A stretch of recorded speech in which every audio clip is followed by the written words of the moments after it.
अगर आप झारखंड सामान्य ज्ञान में एक कॉन्फिडेंस फील करना चाहते हैं तो आपको मनीष रंजन सर की ऑब्जेक्टिव बुक जरूर लगानी चाहिए। बस आपको क्या करना है, ध्यान से वीडियो को सुनना है, एक एक एमसीक्यू आपको याद हो जाएगा। बस आपको ध्यान से सुनना है। इसके बाद इसके पीडीएफ को आप डाउनलोड करके उसे एक बार देख लीजिएगा, एक दो बार वीडियो को देख लीजिएगा, आपको पूरा का पूरा ऑब्जेक्टिव बुक जो है याद हो जाएगा और इसमें पूरा ऑब्जेक्टिव बुक कवर कराया जाएगा परीक्षा हॉल 247 के माध्यम से। स्वागत है दोस्तों आपका आपके अपने यूट्यूब चैनल परीक्षा हॉल 247 पर। अगर आप चैनल पर नए हैं तो चैनल को सब्सक्राइब करके बेल आइकन को जरूर दबाइएगा और ज़्यादा से ज़्यादा दोस्तों में परीक्षा हॉल 247 को शेयर कीजिएगा, जिससे हमें मोटिवेशन, हमें एक मनोबल मिलेगा आप तक अच्छे से अच्छे कंटेंट पहुंचाने की। आज हम देखेंगे झारखंड की विशिष्ट पहचान, जिसमें शानदार 300 एमसीक्यू दिए गए हैं। तो स्टार्ट करते हैं एमसीक्यू। देखिए ध्यान से सुनिएगा कि 2011 की जनगणना के अनुसार, जब अभी तक तो 2011 वाली ही जनगणना हमसे पूछी जाएगी, क्योंकि जो अगला जनगणना होने वाला था 2021 में कोरोना के कारण नहीं हुआ, तो अब जब नया जनगणना होगा तो उसके जो भी फैक्ट, उसके जो भी इंफॉर्मेशन आएंगे, डाटा आएगा, तो उसको बाद में डिस्कस करा जाएगा। लेकिन अभी जो भी एग्जाम्स होंगे आपसे 2011 के जनगणना के डाटा ही पूछेंगे। तो 2011 की जनगणना के अनुसार झारखंड में 2011 की जनगणना के अनुसार झारखंड में जनजातीय समूह की जनसंख्या का प्रतिशत कितना है। तो अगर यहाँ पर थोड़ा सा इसके थिकनेस को कम कर लेते हैं तो यहाँ पर क्या है, इसका जो प्रतिशत है जनजातीय समूह का, वो कितना है, 26% है। कितना, 26%। झारखंड में कितनी आदिम जनजाति चिन्हित है? तो याद रखिएगा झारखंड में 9 आदिम जनजातियों को चिन्हित किया गया है। झारखंड में 9 आदिम जनजातियों को चिन्हित किया गया है। निम्न में से कौन सी एक आदिम जनजाति नहीं है? तो बिरहोर, हिल खड़िया, सबर। बिरहोर, हिल खड़िया और सबर तीनों आदिम जनजाति है, लेकिन चीक बड़ा एक आदिम जनजाति नहीं है।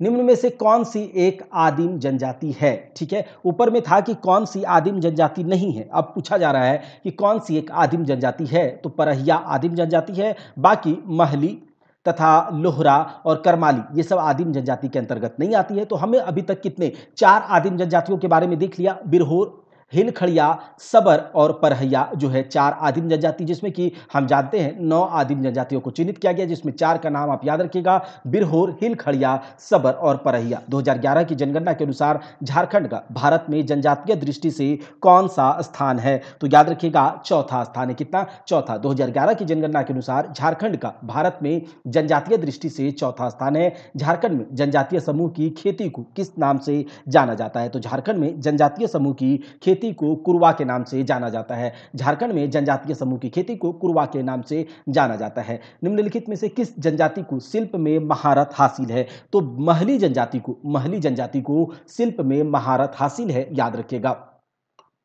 किस जनजाति के द्वारा कपड़ा बुना जाता है? तो चीक बड़ाइक जनजाति के द्वारा कपड़ा बुना जाता है। तो याद रखिएगा चीक बड़ाइक जनजाति के द्वारा कपड़ा बुना जाता है। 9 नंबर, जनसंख्या की दृष्टि से झारखंड की सबसे बड़ी जनजाति कौन सी है? तो जनसंख्या की दृष्टि से झारखंड की सबसे बड़ी जनजाति जो है वो आपका संथाल है। याद रखिएगा जनसंख्या की दृष्टि से झारखंड की सबसे बड़ी जनजाति संथाल जनजाति है। ओलचिकी किस जनजाति की लिपि को मानी जाती है? ओलचिकी जो है वो एक लिपि है। तो बताइए कौन सी जनजाति की लिपि है? तो संथाल जनजाति की लिपि को ओलचिकी लिपि कहा जाता है, याद रखिएगा। संथाल जनजाति की लिपि को ओलचिकी लिपि कहा जाता है, याद रखिएगा। निम्न में से कौन संथाल जनजाति के सर्वोच्च देवता है? संथाल जनजाति के सर्वोच्च देवता मरांग बुरु को कहा जाता है। संथाल जनजाति के सर्वोच्च देवता को मरांग बुरु कहा जाता है। आगे देखते हैं कि संथाल जनजाति में सबसे प्रचलित विवाह कौन सा है? संथाल जनजाति में सबसे प्रचलित विवाह किरिंग बापला है। संथाल जनजाति में सबसे प्रचलित विवाह किरिंग बापला है। संथाल जनजाति में पोन किसे कहा जाता है?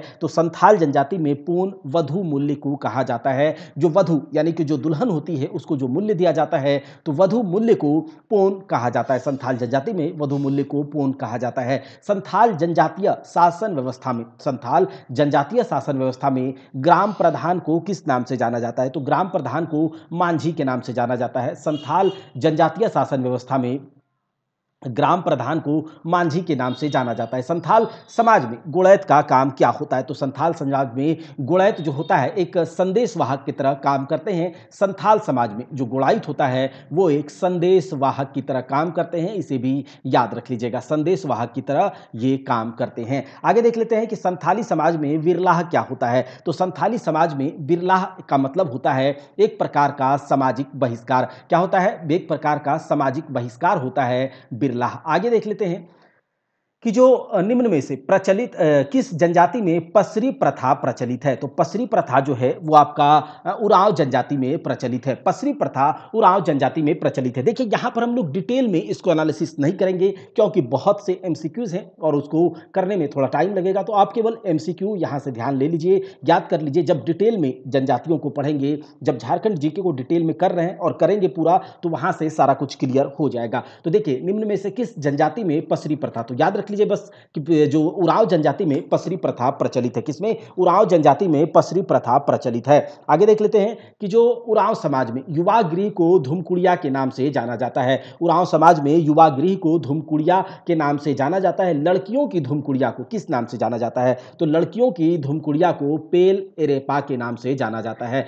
लड़कियों की धूमकुड़िया को पेल एरेपा के नाम से जाना जाता है। उरांव समाज में सिंगा बोंगा किस देवता के प्रतीक माने जाते हैं? तो उरांव समाज में सिंग बोंगा जो है वो सूर्य देवता के प्रतीक माने जाते हैं। उरांव समाज में सिंग बोंगा सूर्य देवता के प्रतीक माने जाते हैं। आगे देख लेते हैं कि जो उरांव समाज में सरना क्या होता है? तो आप लोग भली भांति से परिचित होंगे। सरना एक पूजा स्थल होता है, ठीक है। सरना एक पूजा स्थल होता है। उरांव समाज में आत्माओं के मिलन को किस नाम से जाना जाता है? तो उरांव समाज में आत्माओं के मिलन को कोहा बेंजा, याद रखिएगा, उरांव समाज में आत्माओं के मिलन को कोहा बेंजा के नाम से जाना जाता है। देखिए पढ़ा पंचायत का गठन, पढ़ा पंचायत का गठन 12 गांवों को मिलाकर किया जाता है। पढ़ा पंचायत का गठन 12 गांवों को मिलाकर किया जाता है। पढ़ा पंचायत का गठन 12 गांवों को मिलाकर किया जाता है। प्रजातीय दृष्टि से मुंडा जनजाति को प्रोटो ऑस्ट्रेलॉइड समूह में रखा जाता है। प्रजातीय दृष्टि से मुंडा जनजाति को प्रोटो ऑस्ट्रेलॉइड समूह में रखा जाता है। मुंडा समाज अपनी भाषा को, मुंडा समाज अपनी भाषा को होड़ो जगर के नाम से जानते हैं। मुंडा समाज अपनी भाषा को होड़ो जगर के नाम से जानते हैं। आगे देखते हैं, मुंडा समाज पहाड़ देवता को बुरु बोंगा के नाम से जानते हैं। मुंडा समाज पहाड़ देवता को बुरु बोंगा के नाम से जानते हैं। देसावली, मुंडा समाज में देसावली जो होता है वो मुंडा समाज में ग्राम देवी को कहा जाता है। मुंडा समाज में देसावली ग्राम देवी को कहा जाता है। आगे देख लेते हैं, अनोम्बा जो है एक मुंडा जनजाति का त्यौहार है। अनोम्बा मुंडा जनजाति का एक त्यौहार है, याद रखिएगा, अनोम्बा मुंडा जनजाति का एक त्यौहार है। वहीं पर बात कर लेते हैं कि जो बा त्यौहार है, एक बा त्यौहार होता है, उसको फूलों का त्यौहार कहा जाता है। बा त्यौहार को फूलों का त्यौहार कहा जाता है। आगे देखते हैं कि जो पाहन होता है मुंडा समाज का धार्मिक प्रधान होता है। पाहन मुंडा समाज का धार्मिक प्रधान होता है। पाहन, पाहन को मुंडा समाज का धार्मिक प्रधान कहा जाता है। इसे आप लोग याद रख लीजिएगा। मुंडा समाज में मानकी का काम होता है विवादों का निपटारा करवाना। मुंडा समाज में मानकी का काम होता है विवादों का निपटारा करवाना। मुंडा समाज में मानकी का काम क्या होता है? विवादों का निपटारा करवाना। आगे देखिए, जनसंख्या की दृष्टि से झारखंड की चौथी, जनसंख्या की दृष्टि से झारखंड की चौथी सबसे बड़ी जनजाति हो है। अच्छा, सबसे पहला जनसंख्या की दृष्टि से झारखंड की सबसे बड़ी जनजाति कौन सी है? तो संथाल, अभी हमने देखा था। और चौथी सबसे बड़ी जनजाति तो हो है। आगे देख लेते हैं कि जो बारड़ चीती है, ठीक है, बारड़ चीती हो जनजाति की लिपि को कहा जाता है।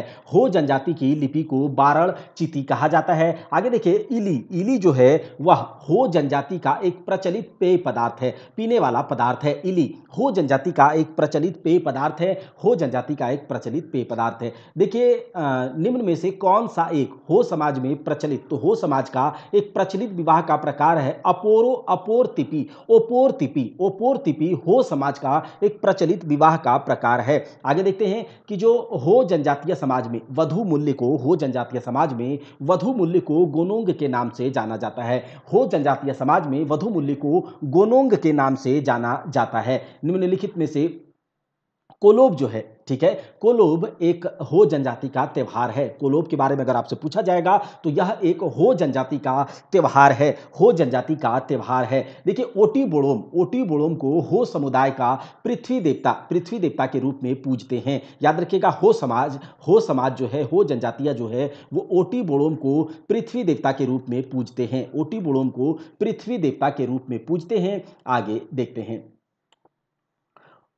ठीक है। अब देखिए लिखा हुआ है कि निम्न में से कौन सा एक खड़िया जनजाति का वर्ग नहीं है। तो खड़िया जनजाति का जो वर्ग नहीं है, देखिए पहाड़ी खड़िया खड़िया जनजाति का वर्ग है, दूध खड़िया खड़िया जनजाति का वर्ग है, ढेलकी खड़िया खड़िया जनजाति का वर्ग है, लेकिन क्या हेम्ब्रम खड़िया खड़िया जनजाति का वर्ग है? तो जी नहीं है, जो हेम्ब्रम खड़िया है वो खड़िया जनजाति का वर्ग नहीं है। तो याद रख लीजिएगा, कभी आपसे पूछ लिया जा सकता है, बताइए पहाड़ी खड़िया खड़िया जनजाति का वर्ग है या नहीं। तो पहाड़ी खड़िया है, ठीक है, दूध खड़िया है, ढेलकी खड़िया है और हेम्ब्रम खड़िया नहीं है। झारखंड की जो खड़िया जनजाति के द्वारा लूट लाओ और कूट खाओ वाली जिंदगी बसर की जाती है। तो याद रखिएगा, खड़िया जनजाति के द्वारा, झारखंड की जो खड़िया जनजाति है उसके द्वारा कौन सी जिंदगी बसर की जाती है? लूट लाओ कूट खाओ। याद रखिएगा, लूट लाओ कूट खाओ। आगे देखिए कि ओलोल दाय खड़िया समाज में प्रचलित एक क्या है? ओलोल दाय जो खड़िया समाज में प्रचलित एक विवाह है। ओलोल दाय खड़िया समाज में एक प्रचलित विवाह है, याद रख लीजिएगा। आगे देखिए कि जो खड़िया जनजाति के द्वारा बा बीड़ पर्व किस अवसर पर? तो खेत की जुताई पर खड़िया जनजाति के द्वारा, याद रखिएगा, बा बीड़ पर्व खेत की जुताई पर अवसर पर मनाया जाता है, अवसर पर मनाया जाता है। तो याद रहेगा। एक मिनट, यहाँ थोड़ा सा मिस्टेक हो गया है। खड़िया जनजाति के द्वारा जो बा बीड़ पर्व है वो बीजारोपण पर मनाया जाता है, ठीक है, खेत की जुताई पर नहीं बल्कि बीज के रोपण पर, बीजारोपण पर जो धन रोपनी वगैरह होता है उसके अवसर पर बा बीड़ पर्व खड़िया जनजाति के द्वारा मनाया जाता है। आगे देखिए कि खड़िया जनजाति अपने ग्राम प्रधान के सहायक को नेगी के नाम से जानते हैं। खड़िया जनजाति अपने ग्राम प्रधान के सहायक को नेगी के नाम से जानते हैं। ग्राम प्रधान के सहायक को नेगी के नाम से जानते हैं। खड़िया समाज में गंडा का काम क्या होता है? तो खड़िया समाज में गंडा का काम क्या होता है? तो याद रखिएगा, खड़िया समाज में गंडा का काम संदेशवाहक के रूप में होता है, संदेशवाहक के रूप में होता है। झारखंड में भूमिज जनजाति का हिंदू संस्करण कहा जाता है। झारखंड में भूमिज जनजाति का हिंदू संस्करण कहा जाता है, ये भी याद रख लीजिएगा। वहीं पर बात कर लेते हैं कि जो भूमिज जनजाति को धनबाद में सरदार के नाम से जाना जाता है। धनबाद में भूमिज जनजाति को सरदार के नाम से जाना जाता है, ठीक है, भूमिज जनजाति को धनबाद में सरदार के नाम से जाना जाता है। अब देखिए निम्नलिखित में से किस जनजाति का उल्लेख ऋग्वेद, उपनिषद आदि ग्रंथों में मिलता है? तो किस जनजाति का उल्लेख ऋग्वेद, उपनिषद तथा आदि ग्रंथों इत्यादि ग्रंथों में मिलता है? तो ये जनजाति कौन सी है? यहाँ पर जो असुर जनजाति है, असुर जनजाति का उल्लेख आपको ऋग्वेद, उपनिषद ये सब में मिलता है, असुर जनजाति का उल्लेख। आगे देखिए झारखंड में असुर जनजाति की 3 उपजातियां पाई जाती है। झारखंड में असुर जनजाति की 3 उपजातियां पाई जाती है।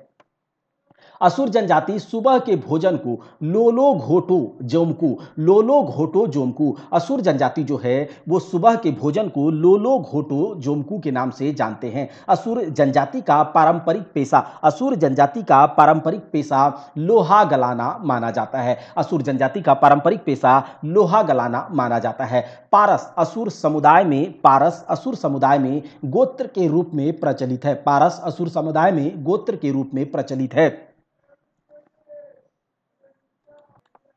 यहां पर असुर समुदाय में चामबंदी संस्कार प्रचलित है। याद रखिएगा, चामबंदी संस्कार किस समुदाय में प्रचलित है? अगर पूछा जाएगा तो याद बस रख लीजिएगा आप, असुर समुदाय में प्रचलित है। असुर जनजाति में पुजारी को क्या कहा जाता है? तो असुर जनजाति में पुजारी को बैगा कहा जाता है। असुर जनजाति में पुजारी को बैगा कहा जाता है। बैगा मतलब पुजारी। कहा किसमें? असुर जनजाति में। किस जनजाति को धुम्मक समूह के, तो बंजारा जनजाति को धुम्मक समूह के रूप में जाना जाता है। बंजारा जनजाति को धुम्मक समूह के रूप में जाना जाता है। बंजारा समुदाय अपनी भाषा को लंबाड़ी कहते हैं। बंजारा समुदाय अपनी भाषा को लंबाड़ी कहते हैं। जो बंजारा समूह का, इनमें से कौन सा एक बंजारा समूह का नहीं है? तो उर्वा क्या बंजारा समूह का है? ठीक है। पवार क्या बंजारा समूह का है? क्या चौहान बंजारा समूह का है? तो जी नहीं, इनमें से कोई भी बंजारा समूह का नहीं है। तो ये क्या हो जाएगा? इसका सही जवाब हो जाएगा डी। इसका सही जवाब क्या हो जाएगा? डी हो जाएगा, ठीक है, इसमें आप कंफ्यूज नहीं होइएगा। आगे देखिए, बंजारा समुदाय में क्या बोलते हैं कि बधु मूल्य को क्या कहा जाता है? बंजारा समुदाय में बधु मूल्य को हरजी के नाम से जाना जाता है। बंजारा समुदाय में बधु मूल्य को हरजी के नाम से जाना जाता है। बंजारा समाज में विधवा विवाह प्रचलित है, इसे किस नाम से जाना जाता है? तो बंजारा समुदाय में विधवा विवाह प्रचलित है और इसे आप यहां पर इसे नियोग के नाम से जाना जाता है। बंजारा समुदाय में जो विवाह विवाह किया जाता है या वो उसके उसे किस नाम से जाना जाता है, तो नियोग के नाम से जाना जाता है। नियोग के नाम से किस जनजाति के द्वारा आल्हा उदल को वीर पुरुष के रूप में माना जाता है, तो याद रखिएगा बंजारा जनजाति के द्वारा आल्हा उदल को वीर पुरुष के रूप में जाना जाता है। आल्हा उदल को बंजारा समुदाय के द्वारा वीर पुरुष के रूप में जाना जाता है। झारखंड की बथुड़ी जनजाति अपना संबंध क्षत्रियों से जोड़ती है। झारखंड की बथुड़ी जनजाति अपना संबंध जो है वो क्षत्रियों से जोड़ती है। ठीक है, अपना संबंध क्षत्रियों से जोड़ती है। अच्छा, कहंगू बथुड़ी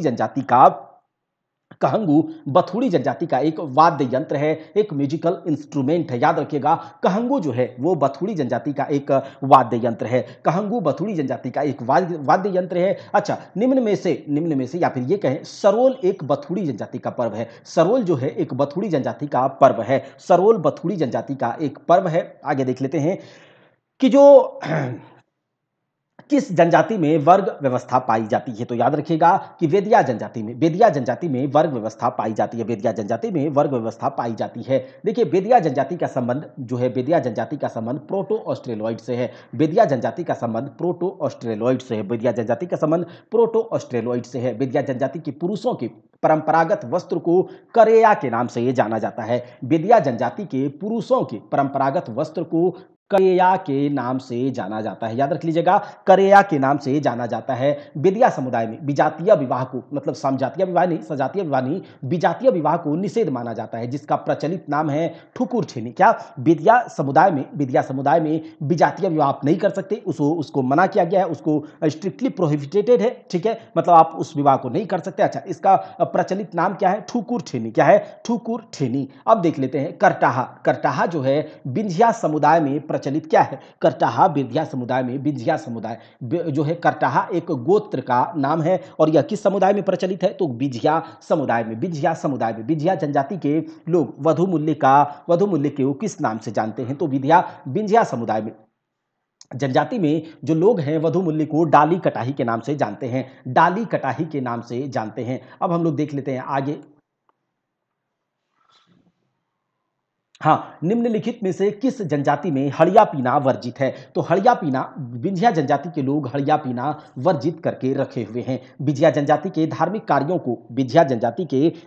कार्यों को बैगा संपन्न कराता है। विंध्या जनजाति के धार्मिक कार्यों को बैगा संपन्न कराता है। विंध्या जनजाति के धार्मिक कार्यों को बैगा संपन्न करवाता है। बिरजिया जनजाति के दिन के भोजन का क्या नाम है? तो बिरजिया जनजाति के दिन के भोजन का नाम कलवा है और हम लोग भी ऐसे आम बोलचाल में कलवा ही बोल लेते हैं। ठीक है, तो बिरजिया जनजाति के दिन के भोजन का नाम कलवा है। आगे देखिए कि जो बैगा बहु विवाह प्रचलित, निम्न में से किस जनजाति में बहु विवाह प्रचलित है? तो बहु विवाह बैगा जनजाति में प्रचलित है। बैगा जनजाति में बहु विवाह प्रचलित है, मतलब एक से ज्यादा विवाह आप कर सकते हैं, तो बैगा जनजाति में। आगे देखिए कि जो बिरहोर जनजाति की बस्ती को टंडा के नाम से जाना जाता है। बिरहोर जनजाति की बस्ती को टंडा के नाम से जाना जाता है। बिरहोर जनजाति के लोग छोटी छोटी झोपड़ियों में रहते हैं, जिन्हें कुरहर कहा जाता है। बिरहोर जनजाति के लोग छोटी छोटी झोपड़ियों में रहते हैं, जिसे कुरहर के नाम से जाना जाता है। अब देख लेते हैं बेरा, गोड़ा और बादी बिरहोर जनजाति में जमीन के प्रकार का रूप है। जमीन के अलग अलग प्रकार के रूप हैं। बेरा, गोड़ा, बादी, ये सब बिरहोर जनजाति में जमीन का एक प्रकार है, जमीन का टाइप है। तो याद रखिएगा कौन कौन? बेरा, गोड़ा और बादी। आगे देखते हैं कि जो निम्नलिखित में से किसे बिरहोर जनजाति के पारिवारिक देवता के रूप में पूजा जाता है? तो बिरहोर जनजाति के पारिवारिक देवता के रूप में हेप्रोम को पूजा जाता है। हेप्रोम को बिरहोर जनजाति के पारिवारिक देवता के रूप में पूजा जाता है। अब देख लेते हैं कि जो झरपट है, झरपट जो है बिरहोर जनजाति का नृत्य नहीं है। बाद बाकी डोंग, लागरी, मुतकर, ये सारे के सारे जो हैं, ये सारे के सारे बिरहोर जनजाति के नृत्य हैं, बिरहोर जनजाति के नृत्य हैं। बाद बाकी झरपट बिरहोर जनजाति का नृत्य नहीं है। झरपट बिरहोर जनजाति का नृत्य नहीं है। आगे देखते हैं कि जो बैगा जनजाति का संबंध कोलेरियन समूह से माना जाता है। बैगा जनजाति का संबंध कोलेरियन समूह से माना जाता है। बैगा जनजाति के लोग किस पशु को पवित्र मानते हैं? तो बैगा जनजाति के लोग बाघ को पवित्र मानते हैं। बैगा जनजाति के लोग बाघ को पवित्र मानते हैं। अब देख लेते हैं कि जो बैगा जनजाति के बाद हम लोग बात करेंगे कि निम्न में से कौन एक बैगा जनजाति में प्रचलित विवाह का प्रकार है? तो बैगा जनजाति में लाम सेना, याद रखिएगा, लाम सेना जो एक विवाह का प्रकार है जो कि बैगा जनजाति में प्रचलित है। लाम सेना एक विवाह का प्रकार है जो कि बैगा जनजाति में प्रचलित है। लागरी नृत्य बैगा जनजाति से संबंधित नहीं है। अभी हम लोगों ने देखा था जो लागरी नृत्य है, लागरी नृत्य बैगा जनजाति से संबंधित नहीं है। बाद बाकी झरपट, बिमला, सैला ये सब बैगा जनजाति से संबंधित है। बैगा जनजाति से संबंधित है। झरपट, बिमला, सैला ये सब बैगा जनजाति के नृत्य हैं। बाद बाकी लागरी जो है वो बैगा जनजाति से संबंधित नहीं है। बैगा जनजाति के मुख्य देवता बड़ा देव हैं। बैगा जनजाति के मुख्य देवता बड़ा देव हैं। बैगा जनजाति के मुख्य देवता बड़ा देव हैं। आगे देखिए कि जो चरेता, बियरी और हरेली बैगा जनजाति में प्रचलित पर्व हैं। बैगा जनजाति में प्रचलित पर्व हैं ये सब, याद रखिएगा कौन कौन से? तो चैता, बरेया, चरेता, बियरी तथा हरेली ये सब बैगा जनजाति के पर्व है। जो ढोला है वो चेरो जनजाति में प्रचलित विवाह का एक प्रकार है। ढोला एक विवाह का प्रकार है और किस जनजाति में? तो चेरो जनजाति में। चेरो जनजाति में ढोला विवाह का एक प्रकार है। चेरो जनजाति में ढोला विवाह का एक प्रकार है। झारखंड की किस जनजाति को, झारखंड की किस जनजाति को हाथों से बने कपड़ों का जनक माना जाता है? तो अभी हमने देखा था चीक बड़ाइक जनजाति जो है वो कपड़े बुनने का काम करती है। तो यहाँ से क्या हो जाएगा? हाथों से बने कपड़ों का जनक किसे कहा जाता है? झारखंड की किस जनजाति को? तो चीक बड़ाइक जनजाति को कहा जाता है। चीक बड़ाइक जनजाति को कहा जाता है। आगे देखिए चीक बड़ाइक जनजातीय समुदाय में किसके द्वारा विवाह संपन्न कराया जाता है? तो ठाकुर के द्वारा विवाह संपन्न कराया जाता है। चीक बड़ाइक जनजाति में पुनर्विवाह को, चीक बड़ाइक जनजाति में पुनर्विवाह को सगाई के नाम से जाना जाता है। चीक बड़ाइक जनजाति में पुनर्विवाह को सगाई के नाम से जाना जाता है। भारत की दूसरी सबसे बड़ी जनजाति गोंड जनजाति है। भारत की दूसरी सबसे बड़ी जनजाति गोंड जनजाति है। गोंड जनजाति की स्थानांतरित कृषि का नाम, गोंड जनजाति की स्थानांतरित कृषि का नाम दीपा है। याद रखिएगा गोंड जनजाति की स्थानीय जो स्थानांतरित कृषि का नाम या खेती का नाम क्या है? दीपा है। दीपा, ठीक है। आगे देख लीजिए कि जो परसापन है गोंड जनजाति के कुल देवता है। गोंड जनजाति के कुल देवता, याद रखिएगा परसापन जो है वो गोंड जनजाति के कुल देवता हैं। परसापन गोंड जनजाति के कुल देवता है। गोंड जनजाति के पुजारी बैगा का सहायक, गोंड जनजाति के पुजारी बैगा का सहायक होता है मती। याद रखिएगा गोंड जनजाति के पुजारी बैगा होता है, ठीक है, और उसके सहायक का क्या कहते हैं? मती कहते हैं। क्या कहते हैं? मती कहते हैं। निम्नलिखित में से कौन सी जनजाति के लोग शिल्पकार होते हैं? तो करमाली जनजाति के लोग, करमाली जनजाति के लोग शिल्पकार होते हैं, आर्टिस्ट होते हैं। तो करमाली जनजाति के लोग शिल्पकार होते हैं। किस जनजाति को? अस्त्र शस्त्र। तो किस जनजाति को? तो इसके बारे में, तो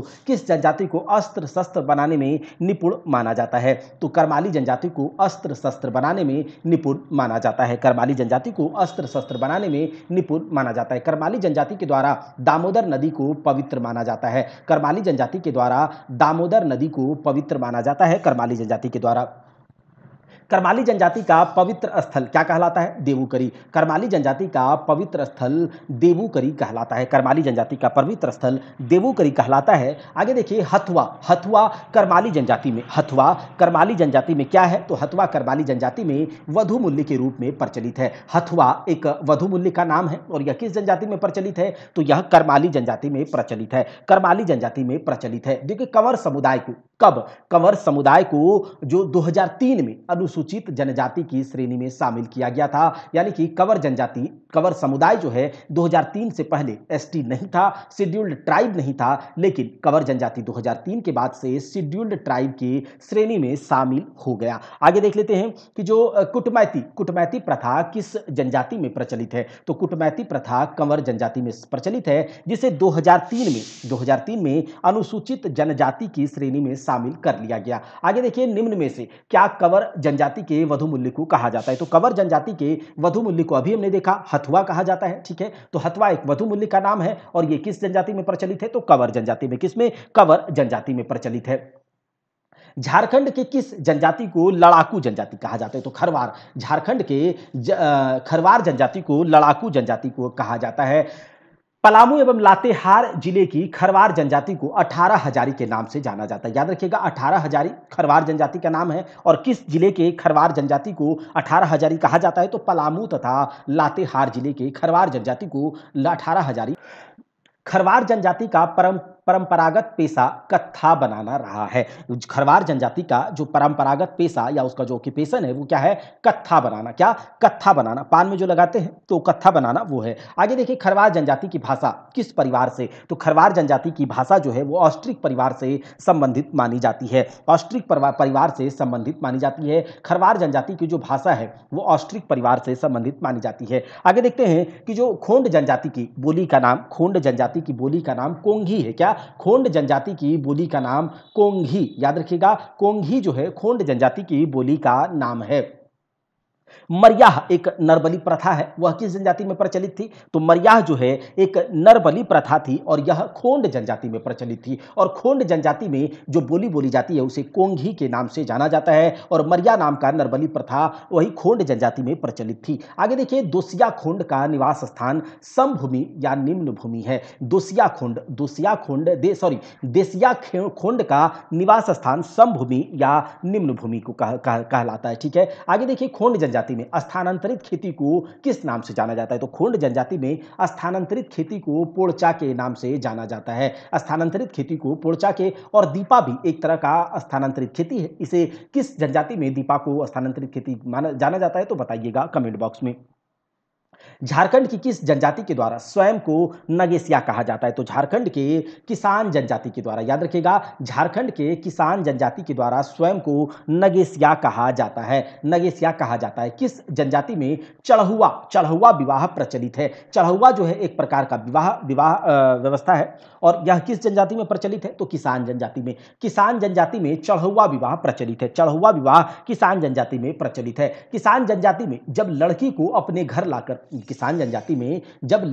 अपने घर लाकर उसके विवाह को संपन्न कराया जाता है तो उसे कहा जाता है गुरुबा। क्या कहा जाता है? गुरुबा कहा जाता है। तो किसान जनजाति में चढ़हुआ विवाह प्रथा प्रचलित है। वहीं पर किसान जनजाति खुद को नगेसिया कहते हैं। और यहाँ पर हमने क्या देखा? किसान जनजाति में जब लड़की को अपने घर लाकर उसके विवाह को संपन्न कराया जाता है तो उसे गुरुबा कहा जाता है। गुरुबा कहा जाता है। देखिए, बास्को कोल जनजाति में प्रचलित एक क्या है? कोल जनजाति में प्रचलित एक प्रकार का गोत्र होता है बास्को। ठीक है। तो बास्को जो है एक प्रकार का गोत्र है। और यह किस जनजाति में प्रचलित है? तो यह प्रचलित है आपके गोत्र किसमें? कोल जनजाति में। किसमें? कोल जनजाति में प्रचलित है। कोल जनजाति में वधु मूल्य को पोटे कहा जाता है। कोल जनजाति में वधु मूल्य को पोटे कहा जाता है। कोल जनजाति में वधु मूल्य। झारखंड में कोरा जनजाति को डांगर भी कहा जाता है। झारखंड में कोरा जनजाति को डांगर भी कहा जाता है। याद रख लीजिएगा, झारखंड में कोरा जनजाति को डांगर भी कहा जाता है। कोरा जनजाति का परंपरागत पेशा क्या है? तो कोरा जनजाति का परंपरागत पेशा मिट्टी काटना है। कोरा जनजाति का परंपरागत पेशा मिट्टी काटना है। कोरा जनजाति अपने गोत्र को गुष्टी के नाम से जानते हैं। कोरा जनजाति अपने गोत्र को गुष्टी के नाम से जानते हैं। कोरा जनजाति अपने गोत्र को गुष्टी के नाम से जानते हैं। नीचे गांवों में निवास करने वाले कोरबा जनजाति को क्या कहा जाता है? तो डिहारिया कोरबा कहा जाता है। निचले गांवों में निवास करने वाले कोरबा जनजाति को डिहारिया कोरबा कहा जाता है। डिहारिया कोरबा कहा जाता है। बियोड़ा कोरबा जनजाति में एक प्रकार का स्थानांतरित कृषि है। बियोड़ा जो है एक स्थानांतरित कृषि है। और यह स्थानांतरित कृषि किस जनजाति में प्रचलित है? तो याद रख लीजिएगा, यह स्थानांतरित कृषि कोरबा जनजाति में प्रचलित है। कोरबा जनजाति में प्रचलित है। आगे देखिए, लोहरा जनजाति किस भाषा का प्रयोग करती है? लोहरा जनजाति सदानी भाषा का प्रयोग करती है। लोहरा जनजाति सदानी भाषा का प्रयोग करती है। लोहरा जनजाति। आगे देखते हैं कि जो मगहिया लोहरा जनजाति का प्रचलित क्या है? तो मगहिया लोहरा जनजाति का प्रचलित गोत्र है। मगहिया जो है लोहरा जनजाति का प्रचलित गोत्र है। झारखंड की किस जनजाति को? झारखंड की महली जनजाति को। याद रखिएगा, झारखंड की महली जनजाति को बांस की कला में दक्ष एवं प्रवीण माना जाता है। झारखंड की महली जनजाति को बांस की कला में प्रवीण माना जाता है। आगे देखिए, सुल्की महली का मुख्य कार्य माना जाता है। तो सुल्की महली का जो मुख्य कार्य है वह कृषि एवं मजदूरी करना है। सुल्की महली का मुख्य कार्य क्या है? कृषि तथा मजदूरी करना। कृषि तथा मजदूरी करना। निम्न में से किसे नागपुरी का विद्यापति कहा जाता है? नागपुरी का विद्यापति घासीराम को कहा जाता है। नागपुरी का विद्यापति घासीराम को कहा जाता है। सिल्ली क्षेत्र की किस जनजाति के द्वारा उतुर पूजा की जाती है?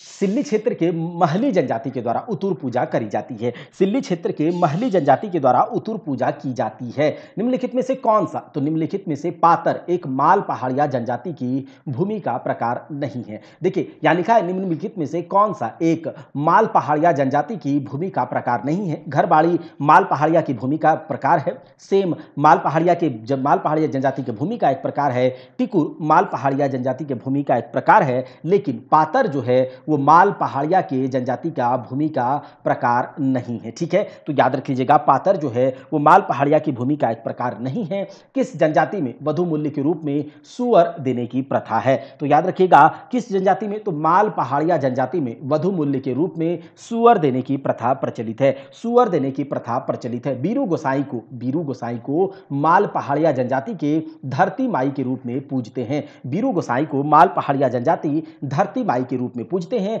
झारखंड की सौरिया पहाड़ी जनजाति के द्वारा स्वयं को मलेर कहा जाता है। याद रखिएगा झारखंड की सौरिया पहाड़ी जनजाति के द्वारा स्वयं को मलेर कहा जाता है। सौरिया पहाड़ी जनजाति के द्वारा स्वयं को मलेर कहा जाता है। आगे देखिए सौरिया पहाड़िया की जो भाषा है मालतो सौरिया पहाड़िया की भाषा है। मालतो सौरिया पहाड़िया की भाषा है। मालतो सौरिया पहाड़िया की भाषा है। सौरिया पहाड़िया जनजाति जो है वो किसके द्वारा विवाह संपन्न कराया जाता है? तो वेद सीढ़ू के द्वारा सौरिया जनजाति में विवाह को संपन्न कराया जाता है। सौरिया पहाड़िया जनजाति में विवाह संपन्न वेद सीढ़ू के द्वारा कराया जाता है।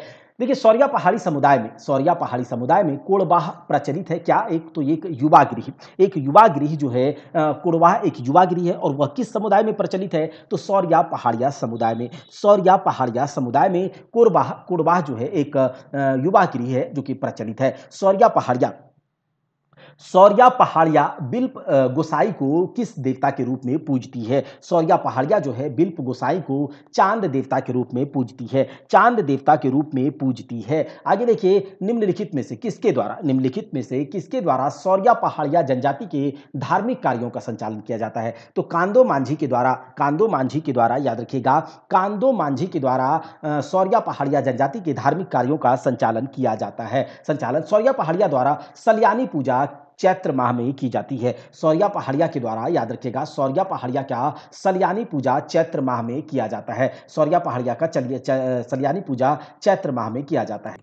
पहाड़िया जनजाति के लोग अपने झोपड़ी नुमा घर को क्या कहते हैं? तो झाला। याद रखिएगा परहिया जनजाति के लोग अपने झोपड़ी नुमा घर को झाला कहते हैं। पहरिया जनजाति के लोग अपने झोपड़ी नुमा घर को झाला कहते हैं। झारखंड की परहिया जनजाति के यहाँ परिवार की गिनती परहिया जनजाति के यहाँ परिवार की गिनती कुराला जिसे कि चूल्हा कहा जाता है उसके आधार पर की जाती है। झारखंड की एक ऐसी जनजाति है जिसका नाम है परहिया जनजाति। यहां पर परिवार की गिनती किसके आधार पर की जाती है? तो चूल्हे के आधार पर की जाती है, कुराला के आधार पर की जाती है। जितना परिवार उतना चूल्हा वो परहिया जनजाति में करी जाती है। परहिया जनजाति में डाली जो है एक वधु मूल्य के रूप में प्रचलित है। तो डाली एक प्रकार का वधु मूल्य है, वधु मूल्य का नाम है और किस जनजाति में प्रचलित है? तो परहिया जनजाति में। याद रख लीजिएगा परहिया जनजाति में डाली एक वधु मूल्य है। परहिया जनजाति में डाली एक वधु मूल्य है। किस जनजाति में मुआ पूजा जिसे कि पूर्वज पूजा भी कहा जाता है? तो परहिया जनजाति में पूर्वज पूजा का एक विशेष महत्व है जिसे कि मुआ पूजा के नाम से भी जाना जाता है। झरा बसु तथा जंटा पाते सबर जनजाति की उपजाति है। याद रखिएगा सबर जनजाति की उपजातियां हैं झरा बासु जंटा पाते। देखिए धरदी जवाएं जनजातीय समाज का क्या है? विवाह का एक प्रकार है। धरदी जवाएं जो है वह विवाह का एक प्रकार है। किस जनजाति में वर मूल्य की प्रथा प्रचलित है? तो किस जनजाति में वर मूल्य की प्रथा प्रचलित है? कोरबा जनजाति में वर मूल्य की प्रथा प्रचलित है। कोरबा जनजाति में। किस विवाह में उभय पक्षीय प्रेम होना जरूरी नहीं है? किस विवाह में उभय पक्षीय दोनों तरफ से प्रेम होना जरूरी नहीं है? तो यह है आपका छठ विवाह। कौन सा? छठ विवाह जो है वो उभय पक्षीय प्रेम होना कोई जरूरी बात नहीं है।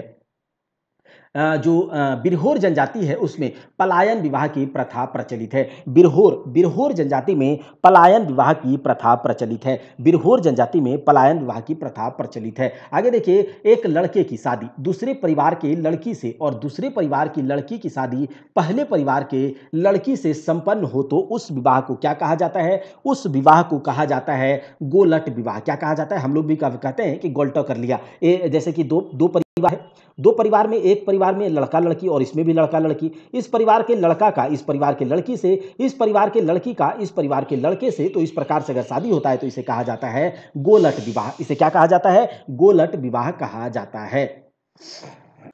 संथाल जनजाति जो है वो संथाल जनजाति ठाकुर जी को विश्व विधाता मानती है। संथाल जनजाति ठाकुर जी को विश्व विधाता मानती है। इनमें से कौन संथाल जनजाति का मुख्य पर्व है? देखिए, संथाल जनजाति का मुख्य पर्व बाज है, सोहराई है, सकरात है। ये सारे के सारे संथाल जनजाति का मुख्य पर्व है। संथाल जनजाति का मुख्य पर्व है। उरांव जनजाति को स्थानीय भाषा में कोरख कहा जाता है। उरांव जनजाति को स्थानीय भाषा में कोरख कहा जाता है। उरांव जनजाति को स्थानीय भाषा में कोरख कहा जाता है। निम्नलिखित में से कौन सा कथन असत्य है, यानी कि कौन सा कथन झूठा है? इसे हम लोग देख करके बता रहे हैं। उरांव जनजाति के गांवों के प्रधान को पाहन या महतो कहा जाता है। बिल्कुल सही, उरांव जनजाति के गांव के प्रधान को पाहन या महतो कहा जाता है। उरांव जनजाति की पंचायत पंचोरा कहलाती है। बिल्कुल सही है, उरांव जनजाति की पंचायत पंचोरा कहलाती है। उरांव जनजाति के युवा गृहों को धूमकुड़िया के नाम से जानते हैं। बिल्कुल सही है।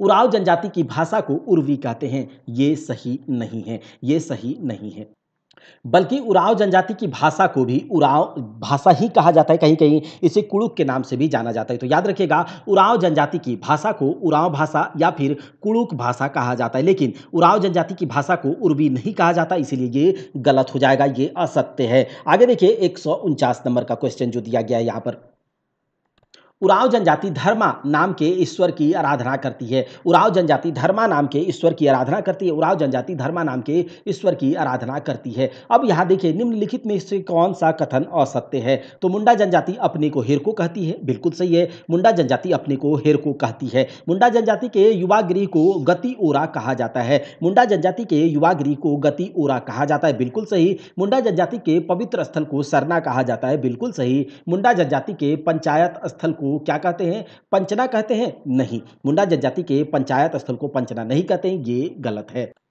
बल्कि मुंडा जनजाति के पंचायत स्थल को क्या कहा जाता है? तो याद रख लीजिएगा, मुंडा जनजाति के पंचायत स्थल को अखरा या फिर अखड़ा कहा जाता है। क्या कहा जाता है? अखरा या फिर अखड़ा कहा जाता है, लेकिन पंचना नहीं कहा जाता, इसीलिए यह गलत हो जाएगा। आगे देखिए, झारखंड की किस जनजाति के निवास स्थान को टाडा कहते हैं? तो झारखंड की बिरहोर जनजाति के निवास स्थान को टाडा कहा जाता है। झारखंड की बिरहोर जनजाति के निवास स्थान को टाडा कहा जाता है। निम्नलिखित में से कौन सी बिरहोर जनजाति का मुख्य विवाह पद्धति है? निम्नलिखित में से जो उद्रा तथा उद्री बापला, गोसो, बाकला बापला, ये दोनों जो है ये आपका बिरहोर जनजाति की मुख्य विवाह पद्धति है। उद्रा, उद्री बापला, गोसो, बाकला या फिर बापला, ये बिरहोर जनजाति के विवाह पद्धति है, मतलब दोनों है। बिरहोर जनजाति के लोग बोरा बोंगा को सृष्टि के निर्माणकर्ता मानते हैं। बिरहोर जनजाति के लोग बोरा बोंगा को सृष्टि के निर्माणकर्ता मानते हैं। सृष्टि के निर्माणकर्ता मानते हैं। निम्नलिखित में से कौन सी बिरहोर जनजाति की विशेषता नहीं है? ये लोग घुमक्कड़ किस्म के होते हैं, ये बिरहोर जनजाति की विशेषता है। इन लोगों में अनगिनत गोत्र होते हैं। बिल्कुल सही, इनकी विशेषता ये भी है, लेकिन ये लोग जीविकापार्जन के लिए खेती करते हैं। नहीं, ये लोग जीविकापार्जन के लिए खेती नहीं करते हैं। इस जनजाति में बाल विवाह का प्रचलन है। तो जी हाँ, इस जनजाति में बाल विवाह का प्रचलन है। आगे देखिए कि जो झारखंड के किस जिले में कोरबा जनजाति का मुख्य निवास स्थान है? तो झारखंड के पलामू जिले में कोरबा जनजाति का निवास स्थल है, मुख्य निवास स्थल है। आगे देखिए कि कौन सी कोरबा जनजाति का उपजाति नहीं है? कोरबा जनजाति का उपजाति पहाड़ी कोरबा है क्या? नहीं, ये कोरबा जनजाति का उपजाति नहीं है। देखिए, दिहारिया कोरबा जनजाति का उपजाति है? नहीं।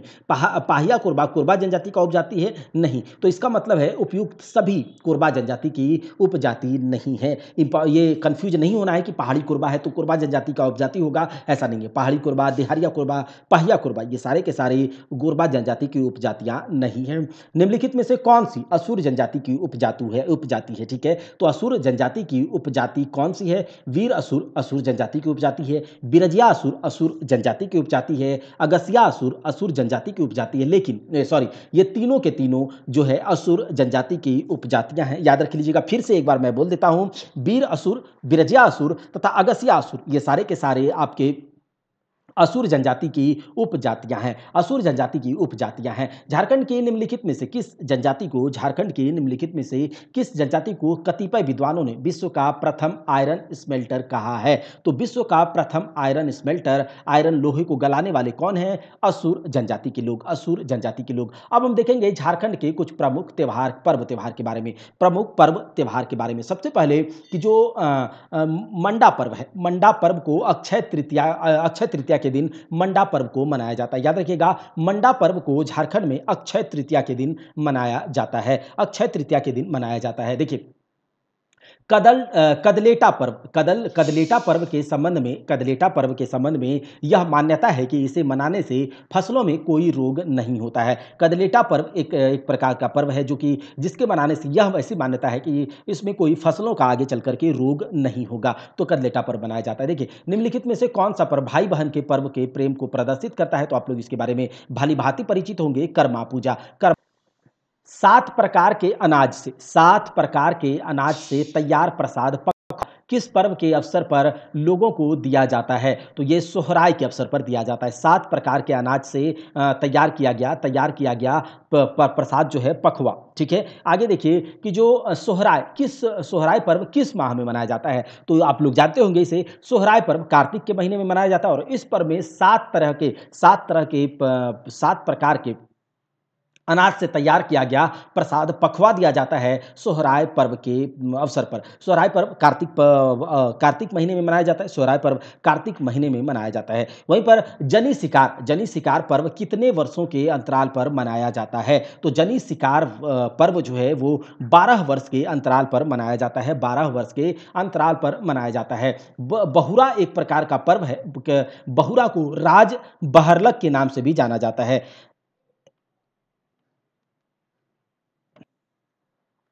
निम्नलिखित में से किस पूजा में केवल पुरुष ही भाग लेते हैं? तो पुरुष केवल सुरजाही पूजा में केवल पुरुष भाग लेते हैं, सुरजाही पूजा में केवल पुरुष भाग लेते हैं। निम्नलिखित में से किस पूजा को देवभूत पूजा के रूप में, तो देशवली पूजा जो है उसे देवभूत पूजा के रूप में मनाया जाता है, देशवली पूजा को देवभूत पूजा के रूप में मनाया जाता है। पाटो खड़िया जनजाति से संबंधित पर्व है, खड़िया जनजाति से संबंधित पर्व है पाटो सरना। अब देखिए, निम्नलिखित में से कौन सी पूजा मानव एवं पालतू पशुओं की रक्षा के लिए की जाती है? तो जाड़कोर पूजा जो है वो मानव तथा पालतू पशुओं की रक्षा के लिए की जाती है। आगे देखिए, सेंद्रा पर्व जो है उरांव जनजाति के द्वारा मनाया जाता है, सेंद्रा पर्व उरांव जनजाति के द्वारा मनाया जाता है, सेंद्रा पर्व। निम्नलिखित में से किस पर्व को, झंडा पर्व, तो माघे पूजा को झंडा पर्व के नाम से भी जाना जाता है, माघे पर्व को झंडा पूजा के नाम से भी जाना जाता है, माघे पूजा को। देखिए, अब कहता है निम्नलिखित में से किस पर्व के अवसर पर प्रत्येक घर से टूटे हुए बर्तन, पुराने पात्र, झाड़ू, टूटे हुए हल गांव की सीमा के बाहर फेंक दिए जाते हैं? तो ये कौन सा पर्व है भैया? ये है आपका बोरा बलौंजी पर्व के अवसर पर ये किया जाता है। आगे देखिए कि जो जनजातीय समाज में जब तक बा पर्व नहीं मनाया जाता, तब तक साल के फूल को घर में लाना वर्जित है, साल एक प्रकार का वृक्ष होता है, झारखंड में बहुत ज्यादा फेमस है, बहुत ज्यादा प्रसिद्ध है, सुप्रसिद्ध है साल वृक्ष। तो साल के फूल को घर में लाना वर्जित है जब तक कि बा पर्व नहीं मना लिया जाता है। अयप्पा पूजा पूर्व रांची में रह रहे दक्षिण भारतीय लोगों के द्वारा किस माह में मनाया जाता है? तो याद रखिएगा, दिसंबर के महीने में अयप्पा पर्व जो रांची में रह रहे दक्षिण भारतीय लोगों के द्वारा मनाया जाता है। अब कुछ प्रमुख मेलों के बारे में देख रहे हैं, झारखंड के कुछ प्रमुख मेलों के बारे में। झारखंड के आदिवासी बहुल क्षेत्रों में मेले को क्या कहा जाता है? तो झारखंड के आदिवासी बहुल क्षेत्रों में मेलों को जतरा कहा जाता है, याद रखिएगा, जतरा। झारखंड के आदिवासी बहुल क्षेत्रों में मेलों को जतरा कहा जाता है। बाबा धाम पवित्र तीर्थ स्थल किस जिले में है? तो ये क्या आप लोग नहीं जानते होंगे? देवघर। ठीक है, उसके बाद देखते हैं हिजला मेला। जो हिजला मेला है वो हिजला मेला का आयोजन किस जिले में किया जाता है? तो हिजला मेला दुमका में लगता है। कहां पर? दुमका में लगता है। परंपरा के अनुसार बाबा धाम की यात्रा, परंपरा के अनुसार बाबा धाम की यात्रा तब तक संपूर्ण नहीं मानी जाती जब तक आप बासुकीनाथ धाम के दर्शन नहीं कर लेते। जब तक आप बासुकीनाथ धाम के दर्शन नहीं कर लेते या वहां नहीं चले जाते, तब तक आपको बाबा धाम का कोई फायदा नहीं है, ऐसा माना जाता है। जगन्नाथपुर मेले का आयोजन किस माह में किया जाता है? तो जगन्नाथपुर मेले का आयोजन आषाढ़ महीने में किया जाता है। जगन्नाथपुर मेले का आयोजन आषाढ़ महीने में किया जाता है। निम्नलिखित में से किस त्योहार के 10 दिन बाद मुड़मा जत्रा का आयोजन किया जाता है? तो दशहरा के, याद रखिएगा किस त्योहार, तो दशहरा के 10 दिन के बाद, दशहरा में 10 दिन के बाद मुड़मा जत्रा का आयोजन किया जाता है। लंगटा बाबा मेला कहाँ लगता है? तो लंगटा बाबा मेला आपका गिरिडीह में लगता है। याद रखिएगा गिरिडीह में लंगटा बाबा मेला। सिमडेगा का राम रेखा मेला, सिमडेगा का राम रेखा मेला प्रतिवर्ष कार्तिक पूर्णिमा के दिन आयोजित किया जाता है। सिमडेगा में जो एक राम रेखा मेला हर एक साल कार्तिक पूर्णिमा के दिन मनाया जाता है, आयोजित कराया जाता है। अब देखिए किस जिले में, तो पलामू जिले में भूत मेले का आयोजन किया जाता है। पलामू जिले में भूत मेले का आयोजन किया जाता है। जामताड़ा में मकर संक्रांति के अवसर पर, जामताड़ा में मकर संक्रांति के अवसर पर करमदाहा मेले का आयोजन किया जाता है। जामताड़ा में मकर संक्रांति के अवसर पर करमदाहा मेले का आयोजन किया जाता है। हथिया पत्थर मेले का आयोजन, हथिया पत्थर मेले का आयोजन दामोदर नदी के तट पर होता है। हथिया पत्थर मेले का आयोजन, देखिए इंद जत्रा जो है उस मेले की शुरुआत नागवंशी शासनकाल के समय हुई थी। इंद जत्रा मेले की शुरुआत नागवंशी शासनकाल के समय हुई थी। देखिए निम्नलिखित में से किस जनजाति का प्रमुख मेला नुनबिल मेला है? याद रखिएगा नुनबिल मेला जो है वो पहाड़िया जनजाति का प्रमुख मेला है। नुनबिल मेला पहाड़िया जनजाति का प्रमुख मेला है। देखिए बिस्वा मेला हर एक साल 14 अप्रैल को गोड्डा जिले में लगता है। बिस्वा मेला हर एक साल 14 अप्रैल को गोड्डा जिले में लगता है, बिस्वा मेला। अब देखिए मयूराक्षी नदी के तट पर दुमका जिला में हिजला मेला लगता है। मयूराक्षी नदी के तट पर दुमका जिला में हिजला मेला लगता है। हिजला मेला कहाँ लगता है? तो दुमका में लगता है हिजला। झारखंड में राज्यसभा की कितनी सीटें आवंटित हैं? तो झारखंड में बताइए आप कि राज्यसभा की कितनी सीटें आवंटित हैं? तो 6 सीटें आवंटित हैं झारखंड में राज्यसभा की।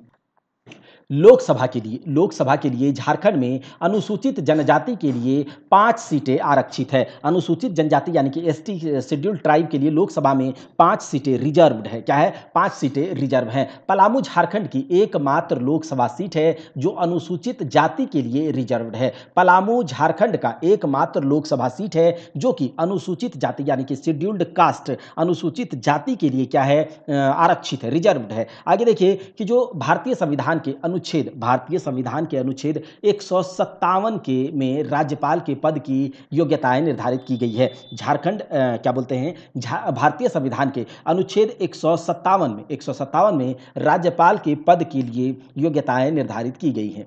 तो याद रहेगा कि भारतीय संविधान के अनुच्छेद 157 में जो है वो राज्यपाल के पद की योग्यताएं, ये क्या क्या योग्यताएं हैं इसको हम लोग डिटेल में कहाँ कवर करेंगे? जब हम लोग पॉलिटी पढ़ेंगे। राज्यपाल अपना इस्तीफा किसे देता है? तो राज्यपाल अपना इस्तीफा किसे देता है?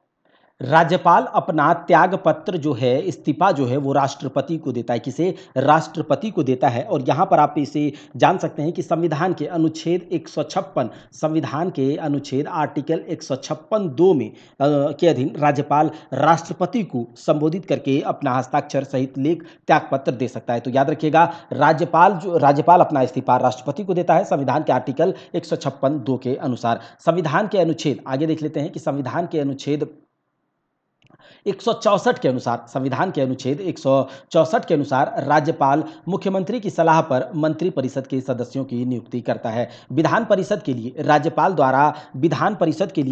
के द्वारा कितने सदस्यों की नियुक्ति की जाती है? विधान परिषद में राज्यपाल के द्वारा 1/6 सदस्यों की नियुक्ति की जाती है। निम्नलिखित में से किसे यह अधिकार है कि वह विधानसभा का सत्र बुलाए, सत्रावसान करे तथा या फिर उसे विघटित कर दे? तो राज्यपाल को। जैसा कि केंद्र में राष्ट्रपति को वैसे ही राज्य में राज्यपाल को। संविधान के अनुच्छेद 213 के तहत राज्यपाल अध्यादेश जारी करता है। याद रखिएगा, जैसे कि संविधान के अनुच्छेद 123 के अंतर्गत राष्ट्रपति अध्यादेश ऑर्डिनेंस पास करता है, उसी प्रकार संविधान के अनुच्छेद 213 के तहत राज्यपाल अध्यादेश जारी करता है। महालेखा परीक्षक अपनी रिपोर्ट किसे सौंपता है? तो महालेखा परीक्षक अपना रिपोर्ट जो है वो राज्यपाल को सौंपता है। राज्यपाल को संविधान के अनुच्छेद 356 के तहत राज्यपाल सिफारिश करता है किस चीज की? तो राष्ट्रपति शासन के लिए जो सिफारिश है वो आपका कौन करेगा? राज्यपाल करेगा। कौन करेगा? राज्यपाल करेगा। झारखंड के प्रथम राज्यपाल कौन थे? तो झारखंड के प्रथम राज्यपाल प्रभात कुमार थे। कौन? प्रभात कुमार थे झारखंड के पहले राज्यपाल। झारखंड की पहली महिला राज्यपाल, तो झारखंड की पहली महिला राज्यपाल आपकी द्रौपदी मुर्मू थी। द्रौपदी मुर्मू। झारखंड के किस राज्यपाल का जन्म स्थान पेशावर पाकिस्तान है? तो झारखंड के वेद प्रकाश मारवाह, याद रखिएगा, झारखंड के वेद प्रकाश मारवाह जो है वो उसका जन्म स्थान जो है आपका पेशावर पाकिस्तान है। आगे देखिए, झारखंड के किस राज्यपाल की आत्मकथा पगडंडी से शहर तक है? तो याद रखिएगा, झारखंड के सैयद अहमद जो कि राज्यपाल रह चुके हैं, उनकी आत्मकथा है पगडंडी से शहर तक। पगडंडी से शहर तक अब देखते हैं कि द्रौपदी मुर्मू मूल रूप से किस राज्य की है? तो द्रौपदी मुर्मू मूल रूप से उड़ीसा राज्य की है और अभी ये राज्यपाल यहाँ की नहीं है। किस संविधान संशोधन अधिनियम के तहत मंत्रियों की कुल संख्या मुख्यमंत्री के सहित विधानसभा सदस्यों की कुल संख्या के 15% से अधिक नहीं होगी? तो ये आपका 51वां संविधान संशोधन अधिनियम के तहत ऐसा कहा गया था कि मंत्रियों की कुल संख्या, जिसमें कि मुख्यमंत्री भी शामिल होगा, विधानसभा सदस्य की कुल 15% से अधिक नहीं होगी। तो ये याद रखिएगा। और ऐसा कब कहा गया? 51वां संविधान संशोधन में कहा गया है। अब देखिए, मंत्रिपरिषद के सदस्य किसके प्रसाद पर्यंत अपने पद पर बने रहते हैं? तो मंत्रिपरिषद के सदस्य राज्यपाल के प्रसाद पर्यंत पर अपने पद पर बने रहते हैं। याद रखिएगा। राज्य के प्रथम मुख्यमंत्री कौन थे? तो राज्य के प्रथम मुख्यमंत्री बाबूलाल मरांडी थे। शिबू सोरेन अब तक कितनी बार झारखंड के मुख्यमंत्री रह चुके हैं? तो शिबू सोरेन अब तक एक मिनट हाँ, शिबू सोरेन अब तक झारखंड के कितने बार मुख्यमंत्री रह चुके हैं? तो 3 बार। याद रखिएगा, शिबू सोरेन अब तक झारखंड के 3 बार मुख्यमंत्री रह चुके हैं। मधु कोड़ा ने झारखंड के प्रथम निर्दलीय मुख्यमंत्री के रूप में कब शपथ ली थी? तो मधु कोड़ा ने 2006 ईस्वी में प्रथम निर्दलीय मुख्यमंत्री के रूप में शपथ ली थी। झारखंड के प्रथम गैर आदिवासी मुख्यमंत्री कौन थे? तो झारखंड के प्रथम गैर आदिवासी मुख्यमंत्री रघुवर दास थे। भारतीय संविधान के अनुच्छेद 170, याद रखिएगा, भारतीय संविधान के अनुच्छेद 170 के तहत राज्य में एक विधानसभा होने का प्रावधान है। भारतीय संविधान के अनुच्छेद 170 के तहत राज्य में एक विधानसभा होने का प्रावधान है। झारखंड में विधानसभा सीटों की कुल संख्या कितनी है? तो झारखंड में विधानसभा सीटों की कुल संख्या 81 है। झारखंड में विधानसभा सीटों की कुल संख्या 81 है। आगे बात कर लेते हैं, राज्यपाल के द्वारा कितने एंग्लो इंडियन सदस्यों की नियुक्ति राज्य विधानसभा में की जाती है? तो याद रखिएगा, एक भी नहीं। ठीक है, एक भी नहीं। अब देखिए, झारखंड विधानसभा हेतु कितनी सीटें अनुसूचित जाति के लिए आरक्षित हैं, रिजर्व्ड हैं? तो याद रखिएगा, 9 सीटें, यानी कि एससी शेड्यूल्ड कास्ट के लिए, एससी लोगों के लिए झारखंड विधानसभा में 9 सीटें रिजर्व हैं। आगे देखिए, भारतीय संविधान के अनुच्छेद 178 के तहत विधानसभा अध्यक्ष के पद का निर्धारण किया गया है। विधानसभा अध्यक्ष के पद का निर्धारण झारखंड के विधानसभा अध्यक्ष के पद का निर्धारण भारतीय संविधान के अनुच्छेद 178 के तहत किया गया है। अब देखिए, निम्न में से किसके द्वारा यह तय किया जाता है कि कौन सा विधेयक धन विधेयक है या फिर नहीं? तो ये से विधानसभा अध्यक्ष के, जैसा कि लोकसभा में लोकसभा अध्यक्ष के द्वारा किया जाता है, वैसे ही विधानसभा में विधानसभा अध्यक्ष के द्वारा, इसमें कोई बात नहीं।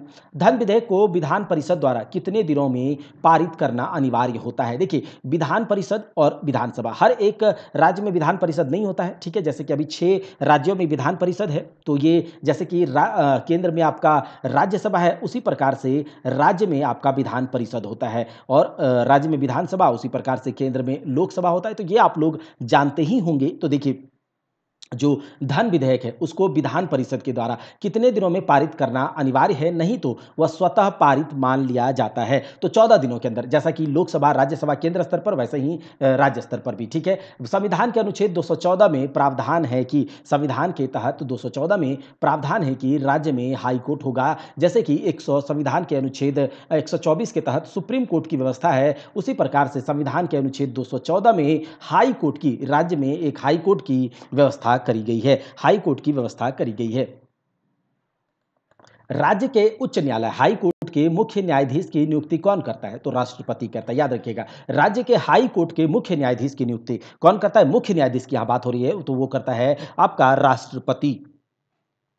उच्च न्यायालय के अधीन अनुच्छेद 226 के तहत कौन से मामले आते हैं? तो याद रखिएगा, मौलिक अधिकार। उच्च न्यायालय के अधीन, हाई कोर्ट के अधीन अनुच्छेद 226 के तहत कौन से अधिकार आते हैं? फंडामेंटल राइट्स आते हैं। कौन? फंडामेंटल राइट्स, मौलिक अधिकार आते हैं। अब देखते हैं जिला न्यायाधीशों की नियुक्ति किसके द्वारा की जाती है? जिला डिस्ट्रिक्ट जजों की नियुक्ति जो है वो आपके राज्यपाल के द्वारा की जाती है, राज्यपाल के द्वारा। निम्नलिखित में से कौन राज्य का विधि अधिकारी होता है? राज्य का विधि अधिकारी कौन होता है? तो राज्य का विधि अधिकारी महाधिवक्ता होता है, जैसे कि केंद्र में महान्यायवादी होता है। निम्नलिखित में से कौन राज्यपाल के प्रसाद पर्यंत अपने पद पर बना रहता है? तो राज्यपाल के प्रसाद पर्यंत महाधिवक्ता अपने पद पर बना रहता है जब तक राज्यपाल चाहे। झारखंड लोकायुक्त अधिनियम, झारखंड लोकायुक्त अधिनियम कब पारित हुआ था? तो झारखंड लोकायुक्त अधिनियम 2001 ईस्वी में पारित हुआ था। झारखंड लोकायुक्त अधिनियम। झारखंड के प्रथम लोकायुक्त कौन थे? तो झारखंड के प्रथम लोकायुक्त जस्टिस लक्ष्मण उरांव थे। झारखंड के प्रथम लोकायुक्त जस्टिस लक्ष्मण उरांव थे, याद रखिएगा, लक्ष्मण उरांव। झारखंड में अभी कितने जिले हैं? तो झारखंड में अभी आपके 24 जिले हैं। झारखंड में 24 जिले हैं। ठीक है, झारखंड में क्षेत्रीय प्रशासन को कितने भागों में बांटा गया है? तो झारखंड में क्षेत्रीय प्रशासन को 5 भागों में बांटा गया है। झारखंड में पंचायती राज अधिनियम कब पारित हुआ? तो झारखंड में पंचायती 2001 ईस्वी में पारित हुआ। झारखंड में पंचायती राज अधिनियम 2001 ईस्वी में पारित हुआ। झारखंड में पंचायती राज अधिनियम 2001 ईस्वी में पारित होता है। ठीक है, आगे देख लेते हैं कि देखिए, राज्य में प्रथम पंचायती चुनाव झारखंड पंचायती राज अधिनियम 2001 के आधार पर 2010 ईस्वी में हुआ था। कब हुआ था? 2010 ईस्वी में हुआ था। अब देखते हैं झारखंड में कितने प्रखंडों को अनुसूचित क्षेत्र घोषित किया है? तो झारखंड में 132 प्रखंडों को अनुसूचित क्षेत्र शेड्यूल्ड या घोषित किया गया है। झारखंड के पंचायती राज अधिनियम 2001 के तहत, झारखंड के पंचायती राज अधिनियम 2001 के तहत किसके द्वारा ग्राम रक्षा दल का गठन किया जाता है? तो ग्राम पंचायत के द्वारा ग्राम रक्षा दल का गठन किया जाता है। ग्राम रक्षा दल का गठन कौन करता है? ग्राम पंचायत करता है। निम्नलिखित में से कहाँ नगर निगम है? गुमला में क्या नगर निगम है? नहीं। चतरा में क्या नगर निगम है? नहीं। पलामू में नगर निगम है? नहीं। लेकिन चास में नगर निगम है। तो याद रखिएगा, चास में नगर निगम है। और भी है, लेकिन यहाँ पर ऑप्शंस के हिसाब से चास में है। आगे देखिए, झारखंड में एकमात्र छावनी बोर्ड किस जिले में स्थित है? तो झारखंड में रामगढ़ जिले में छावनी बोर्ड स्थित है। झारखंड में रामगढ़ छावनी बोर्ड जो है रामगढ़ जिले में स्थित है। आगे देखिए, निम्न में से कौन सा जिला उत्तरी छोटा नागपुर प्रमंडल का अंग नहीं है? तो देखिए, हमने आपको प्रमंडल बताया, हमने आपको जिला का लोकेशन बताया है, कौन सा जिला कहाँ है, किसकी स्थिति कैसी है, किसका पोजीशन कैसा है, बॉर्डर किसके साथ कितना बॉर्डर शेयर करता है। तो ये सारा कुछ झारखंड ज्योग्राफी के पहली क्लास में डिटेल में आपको कराया गया है। आप जरूर झारखंड ज्योग्राफी का क्लास को देखिए, उससे आपको बहुत समझ आएगी, जिससे आप आसानी से झारखंड सामान्य ज्ञान को समझ पाएंगे। पूरा झारखंड सामान्य ज्ञान बहुत अच्छे से करवा दिया जाएगा एग्जाम से पहले तक, लेकिन आप लोग जरूर उसको भी देखें, तभी आप समझ पाएंगे आसानी से सब चीजों को। निम्नलिखित में से कौन सा जिला उत्तरी छोटा नागपुर प्रमंडल का अंग नहीं है? तो उत्तरी छोटा नागपुर प्रमंडल का अंग क्या चतरा है? जी हां, उत्तरी छोटा नागपुर प्रमंडल का अंग चतरा है। ठीक है, लेकिन गिरिडीह है? हाँ, उत्तरी छोटा नागपुर प्रमंडल में पड़ता है गिरिडीह। धनबाद भी उत्तरी छोटा नागपुर प्रमंडल में पड़ता है, लेकिन खूंटी जो है उत्तरी छोटा नागपुर प्रमंडल में नहीं पड़ता है। याद रखिएगा, उत्तरी छोटा नागपुर प्रमंडल में खूंटी नहीं पड़ता है। तो कौन कौन से प्रमंडल हैं, कितने प्रमंडल हैं, कितने जिले हैं, सबके बारे में हमने बात किया हुआ है, आपको क्लासेस देखनी होंगी। आगे देखिए, झारखंड का 24वां जिला कौन बना था? तो झारखंड का 24वां जिला जो है वो रामगढ़ बना था। झारखंड का 24वां जिला आपका रामगढ़ बना था। देखिए, झारखंड के पहले विधानसभा अध्यक्ष इंदर सिंह नामदारी थे। झारखंड के पहले विधानसभा अध्यक्ष कौन थे? इंदर सिंह नामधारी थे झारखंड के पहले विधानसभा अध्यक्ष। देखिए, झारखंड में पहली बार राष्ट्रपति शासन 2009 में लागू हुआ था। झारखंड में पहली बार राष्ट्रपति शासन 2009 में लागू हुआ था। अप्रैल 2020 तक झारखंड में कितनी बार राष्ट्रपति शासन लग चुका है? तो देखिए झारखंड में अप्रैल 2020 तक 3 बार राष्ट्रपति शासन लग चुका है। रांची जिला किस प्रमंडल का अंग है? रांची जिला बताइए किस प्रमंडल का अंग है? तो आपको मैंने बताया है दक्षिणी छोटा नागपुर प्रमंडल का अंग है रांची जिला। आगे देखिए रांची से अलग करके खूंटी को एक नया जिला बनाया गया था। ये कब बनाया गया था भैया? तो ये बनाया गया था आपका 2007 ईस्वी में। कब? 2007 ईस्वी में रांची से खूंटी को अलग किया गया था। और अभी हमने देखा था कि उत्तरी छोटा नागपुर प्रमंडल में खूंटी नहीं पड़ता है, जबकि दक्षिणी छोटा नागपुर में पड़ता है। तो यहां से भी आपका क्लियर हो गया। देखिए राज्य गठन के बाद पहला जिला बना था। राज्य गठन के बाद पहला जिला आपका सिमडेगा बना था। राज्य गठन के बाद पहला जिला सिमडेगा बना था। कोल्हान प्रमंडल का मुख्यालय कहां है? कोल्हान प्रमंडल का मुख्यालय चाईबासा में है। ठीक है, कोई बहुत बड़ा इशू नहीं है। कोल्हान प्रमंडल का मुख्यालय चाईबासा में है। सिंहभूम जिले के 2 जिलों में कब विभाजित किया गया था? सिंहभूम जिले को पहले क्या था? पूर्वी सिंहभूम पश्चिमी सिंहभूम नहीं था, एक जिला था सिंहभूम जिला। अभी क्या है? पूर्वी सिंहभूम पश्चिमी सिंहभूम। लेकिन ये पूर्वी सिंहभूम पश्चिमी सिंहभूम कब किया गया? तो 1990 ईस्वी में। कब? 1990 ईस्वी में। झारखंड राज्य के अलग होने से पहले, झारखंड और बिहार जब एक साथ था, तभी सिंहभूम जिले को 2 पार्ट में बांट दिया गया था, पूर्वी सिंहभूम और पश्चिमी सिंहभूम में। अब देखिए सबसे पहला बात करते हैं, जमशेदपुर शहर किस प्रमंडल का भाग है? बताइए आप, जमशेदपुर शहर किस प्रमंडल का भाग है? तो ये आसानी से आप बता पाएंगे कि कोल्हान प्रमंडल में जमशेदपुर शहर पड़ता है। किसमें? कोल्हान प्रमंडल में जमशेदपुर शहर पड़ता है। पलामू जिले का मुख्यालय कहां है? पलामू जिले का मुख्यालय मेदिनीनगर में। याद रखिएगा, पलामू जिले का मुख्यालय कहां है? मेदिनीनगर में है। याद कीजिए फिर से, पलामू जिले का मुख्यालय मेदिनीनगर में है। झारखंड में ग्राम कचहरी किसके अधीन होती है? झारखंड में ग्राम कचहरी जो होती है वो ग्राम पंचायत के अधीन होती है। याद कीजिए, झारखंड में ग्राम कचहरी ग्राम पंचायत के अधीन होती है। संथाल परगना को प्रमंडल के रूप में कब सृजित किया गया था? तो संथाल परगना पहले प्रमंडल नहीं था, लेकिन प्रमंडल के रूप में इसे कब बनाया गया? तो याद रखिएगा 1983 में, 1983 में संथाल परगना प्रमंडल बनाया गया था, 1983 में। अब देख लेते हैं हम लोग कि संथाल परगना प्रमंडल का मुख्यालय कहाँ पर स्थित है। तो संथाल परगना प्रमंडल का मुख्यालय आपके दुमका में स्थित है। यहां पर कह रहा है, बताइए संथाल परगना प्रमंडल का कौन सा अंग नहीं है? गोड्डा संथाल परगना का है क्या? तो संथाल परगना का प्रमंडल का अंग कौन सा नहीं है? जामताड़ा है क्या? तो जामताड़ा तो संथाल परगना प्रमंडल में नहीं पड़ता है। ठीक है, आगे देख लेते हैं कि जो ये चतरा जामताड़ा पड़ता है। ठीक है, यहाँ पर ये थोड़ा मिस्टेक हो गया, क्योंकि जामताड़ा गोड्डा, जामताड़ा थोड़ा जो जामताड़ा गोड्डा पाकुड़, उसके बाद गोड्डा देवघर साहेबगंज, 6 जिले कुल संथाल परगना में कुल 6 जिले हैं जो कि संथाल परगना प्रमंडल में पाए जाते हैं। कौन कौन से हैं? तो आप नाम याद रखिएगा, गोड्डा, देवघर, दुमका, जामताड़ा, साहेबगंज और पाकुड़। गोड्डा, देवघर, दुमका, जामताड़ा, साहेबगंज और पाकुड़, तो ये 6 जिले हैं। इसके बारे में हमने बात किया हुआ है। जहां पर थोड़ा मिस्टेक हुआ, तो संथाल परगना के 6 जिले जो कि गोड्डा, देवघर, दुमका, जामताड़ा, साहिबगंज, पाकुड़ संथाल परगना के जिले हैं। लेकिन यहां पर चतरा जो है वो आपका संथाल परगना प्रमंडल का अंग नहीं है। तो यहां से क्या हो जाएगा? चतरा है, संथाल परगना प्रमंडल का अंग नहीं है। देवघर जिले की सीमा किस पड़ोसी राज्य से लगती है? तो देवघर जिले की सीमा जो है वो आपके बिहार राज्य से लगती है। किससे? बिहार राज्य से लगती है। झारखंड के प्रथम मुख्य सचिव कौन थे? तो झारखंड के प्रथम मुख्य सचिव बीएस दुबे थे। बीएस दुबे थे झारखंड के प्रथम मुख्य सचिव थे। झारखंड के प्रथम मुख्य सचिव। अब देखते हैं झारखंड के प्रथम मनोनीत विधानसभा सदस्य जोसेफ पेचेली गोल्स्टीने थे। जोसेफ पेचेली गोल्स्टीने थे झारखंड के प्रथम मनोनीत विधानसभा सदस्य। झारखंड की प्रथम महिला कैबिनेट मंत्री कौन थी? झारखंड की प्रथम महिला कैबिनेट मंत्री जोबा मांझी। जोबा मांझी। रांची में स्थापित झारखंड हाई कोर्ट भारत का कौन सा न्यायालय है? कौन सा न्यायालय? कितनावां नंबर का न्यायालय है? तो 21वां नंबर का न्यायालय है। याद रखिएगा, 21वां नंबर का न्यायालय। जेपीएससी के प्रथम अध्यक्ष कौन थे? जेपीएससी के प्रथम अध्यक्ष फटिक चंद्र हेम्ब्रम थे। जेपीएससी के प्रथम अध्यक्ष फटिक चंद्र हेम्ब्रम थे।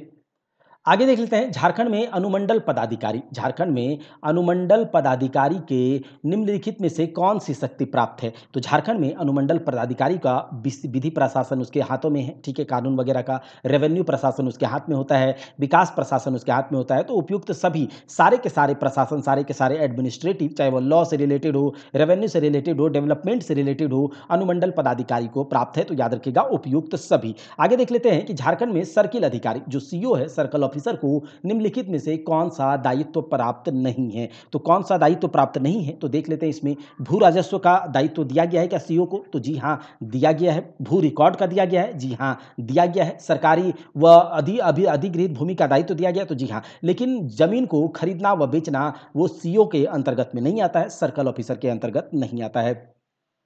झारखंड में पंचायती राज व्यवस्था के सबसे निचले स्तर पर किसका गठन किया गया है? तो पंचायती राज व्यवस्था में सबसे नीचे स्तर पर किसका गठन किया गया है? ग्राम पंचायत का। किसका? ग्राम पंचायत का। झारखंड में पंचायती राज व्यवस्था के अंतर्गत मध्यवर्ती स्तर पर किसका गठन किया गया है? मध्यवर्ती स्तर पर पंचायत समिति है। मध्यवर्ती स्तर पर पंचायत समिति है। अब देख लेते हैं निम्नलिखित में से कौन सा कथन असत्य है। निम्नलिखित में से कौन सा कथन असत्य है? तो ग्राम सभा सबसे निचले स्तर पर सभी स्थानीय गतिविधियों का केंद्र बिंदु है। तो बिल्कुल सही है। ग्राम पंचायत का प्रमुख मुखिया होता है। बिल्कुल सही है। पंचायत क्या बोलते हैं कि जो पंचायत समिति के प्रमुख को प्रखंड प्रमुख कहते हैं, सही है। लेकिन समस्त पंचायती संस्थाओं का कार्यकाल 6 वर्षों का होता है, नहीं। ठीक है, आगे ये गलत है। अब देख लेते हैं झारखंड में प्रखंड स्तर पर सरकार के प्रतिनिधि के रूप में कौन होता है? तो झारखंड में प्रखंड स्तर पर सरकार के प्रतिनिधि के रूप में बीडीओ होता है, ब्लॉक डेवलपमेंट ऑफिसर, प्रखंड विकास अधिकारी। कौन? बीडीओ होता है। निम्नलिखित में से कौन सी झारखंड में नगरीय स्थानीय प्रशासन की इकाई नहीं है? तो नगरीय स्थानीय प्रशासन की इकाई नगर पालिका है, नगर विकास समिति है। ठीक है, तो ये सब तो है, लेकिन नगर निगम नहीं है। तो याद रखिएगा, झारखंड में नगरीय स्थान प्रशासन की इकाई जो है वो नगर निगम नहीं है। नगर निगम नहीं है। अब देख लेते हैं आगे। रांची क्षेत्रीय विकास प्राधिकरण आरआरडीए किस विभाग के अंतर्गत आता है? तो नगर विकास विभाग के अंतर्गत। रांची क्षेत्रीय विकास प्राधिकरण आरआरडीए जो है वो नगर विकास विभाग के अंतर्गत आता है। जिला तथा उसके मुख्यालय के संबंध में निम्नलिखित में से कौन सा युग्म सुमेलित नहीं है? तो इसे हम लोग देखेंगे। देखिए यहाँ पर पश्चिमी सिंहभूम का जो हाईकोर्ट है मुख्यालय है वो चाईबासा है। हाँ है, अभी हमने देखा था कोल्हान प्रमंडल का मुख्यालय चाईबासा है, तो पश्चिमी सिंहभूम का भी चाईबासा होगा। पूर्वी सिंहभूम का क्या जमशेदपुर है? तो जी हाँ, पूर्वी सिंहभूम जिले का जो हेडक्वार्टर है वो कहाँ है? मुख्यालय कहाँ है? जमशेदपुर में है। याद रखिएगा, पूर्वी सिंहभूम जिले का हेडक्वार्टर कहाँ है? जमशेदपुर में है। पलामू का हेडक्वार्टर कहाँ है? डाल्टनगंज में है। इसमें ये जो बुक है मनीष रंजन सर की, तो इसमें क्वेश्चंस तो ठीक है, लेकिन कुछ कुछ ऑप्शंस का आंसर गलत दिया गया है। तो थोड़ा सा आप लोग जब ऑप्शन टिक करेंगे तो थोड़ा ये इस पर भी ध्यान देंगे। वैसे हम करेक्ट करके ही अब आपको बताएंगे। ठीक है, चलिए आगे देखते हैं। आर्थिक स्थिति की बात करेंगे अब यहाँ पर। तो झारखंड भारत के कुल क्षेत्रफल के 2.54% भाग पर अवस्थित है। कुल क्षेत्रफल के 2.54 पर अवस्थित है झारखंड भारत के। ठीक है, इसके बाद आगे देख लेते हैं कि जो 2011 की जनगणना के अनुसार झारखंड के कितने प्रतिशत आबादी ग्रामीण क्षेत्रों में निवास करती है? तो अगर आपने एक वीडियो मैंने अपलोड किया था जिसमें कि झारखंड की जनगणना और भारत की जनगणना को कंपेयर करके बताया था, तो उसको आप लोग जरूर देखिएगा। उसके बाद आपको झारखंड की जनगणना चाहे भारत की जनगणना, जिससे कि क्वेश्चंस हर बार पूछे जाते हैं 2011 के डेटा से रिलेटेड, तो आप उसे देख लीजिएगा, तो आपके एक भी क्वेश्चंस गलत नहीं होंगे। तो आप उसे जरूर देख लीजिएगा। तो यहाँ देखिए, कहता है कि 2011 की जनगणना के अनुसार झारखंड का कितने प्रतिशत आबादी ग्रामीण क्षेत्रों में निवास करती है? तो याद रखिएगा 76% आबादी ग्रामीण क्षेत्रों में निवास करती है। झारखंड की दूसरी प्रमुख फसल कौन सी है? झारखंड की दूसरी प्रमुख फसल जो है वो आपका मक्का है। झारखंड में मक्के का सर्वाधिक उत्पादक जिला कौन सा है? तो झारखंड में मक्के का सर्वाधिक उत्पादक जिला दुमका है। झारखंड के किस जिले में चने का सर्वाधिक उत्पादन होता है? तो झारखंड के पलामू जिले में चने का सर्वाधिक उत्पादन होता है। जल संसाधन को देख लेते हैं थोड़ा सा।